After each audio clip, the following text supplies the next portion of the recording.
মধ্যপ্রাচ্যে উত্তেজনা চরমে, আন্তর্জাতিক অঙ্গনে আবারও আলোচনার কেন্দ্রে ইরান। পরিস্থিতি দ্রুত বদলাচ্ছে, সামরিক প্রস্তুতি, কূটনৈতিক বার্তা, পাল্টা হুঁশিয়ারি, সব মিলিয়ে বিশ্বজুড়ে উদ্বেগ বাড়ছে।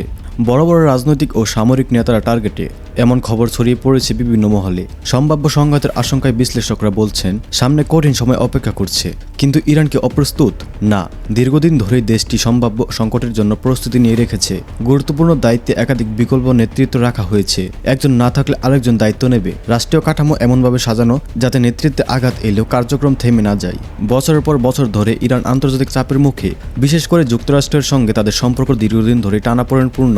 নিষেধাজ্ঞা, অর্থনৈতিক অবরোধ, কূটনৈতিক বিচ্ছিন্নতা, সবকিছুর মধ্য দিয়েও দেশটি তাদের অবস্থান থেকে সরে আসেনি। অন্যদিকে আঞ্চলিক উত্তেজনার বারবার জড়িয়ে পড়েছে ইসরায়েল। পাল্টা হুমকি, সামরিক মহড়া এবং নিরাপত্তা জোরদার, সবই ইঙ্গিত দিচ্ছে বড় কোনো সংঘাতের সম্ভাবনার দিকে। এখন বিশ্বজুড়ে একটাই প্রশ্ন ঘুরপাক খাচ্ছে, তবে কি শুরু হতে যাচ্ছে তৃতীয় বিশ্বযুদ্ধ?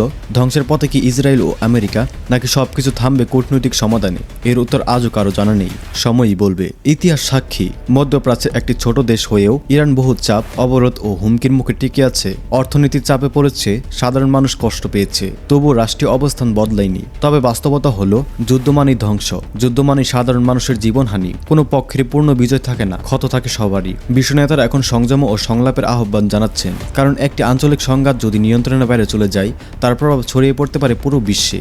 আজ পরিস্থিতি অনিশ্চিত, কিন্তু শেষ পর্যন্ত ইতিহাস গড়ে কূটনীতি, ধৈর্য ও বিচক্ষণ সিদ্ধান্ত।